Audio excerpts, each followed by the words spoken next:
बहुत समय पहले की बात है। पहाड़ों और जंगलों से घिरे एक छोटे से गांव में लोग खुशी खुशी रहते थे। उस गांव के पास एक बहुत बड़ा पहाड़ था।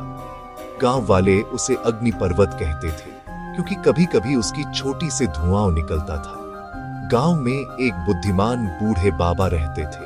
वे कहते थे, यह साधारण पहाड़ नहीं है, यह एक ज्वालामुखी है। इसके अंदर आग और पिघला हुआ पत्थर, लावा भरा है। लेकिन कुछ लोग उनकी बात पर ध्यान नहीं देते थे। एक दिन अचानक पहाड़ के अंदर हलचल होने लगी। जमीन कांपने लगी, पक्षी उड़ने लगे और जानवर जंगल की ओर भागने लगे।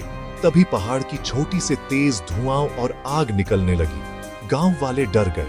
उन्हें बाबा की बात याद आई। बाबा ने सभी से कहा, घबराओ मत, जल्दी से सुरक्षित जगह पर चलो।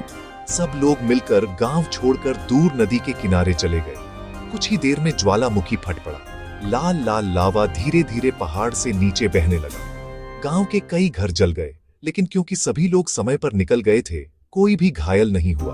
कुछ दिनों बाद जब ज्वालामुखी शांत हुआ तो लोग वापस लौटे। उन्होंने देखा कि लावा ठंडा होकर काली चट्टानों में बदल गया है। खेतों की मिट्टी भी बहुत उपजाऊ हो गई थी। बाबा ने कहा, प्रकृति कभी कभी गुस्सा करती है, लेकिन वह हमें सीख भी देती है। हमें हमेशा सतर्क रहना चाहिए और प्रकृति का सम्मान करना चाहिए। उस दिन से गांव वाले ज्वालामुखी को डर से नहीं, बल्कि सम्मान और समझ के साथ देखने लगे। प्रकृति की शक्ति को कभी हल्के में नहीं लेना चाहिए। सतर्कता और एकता से बड़ी मुसीबत का सामना किया जा सकता है।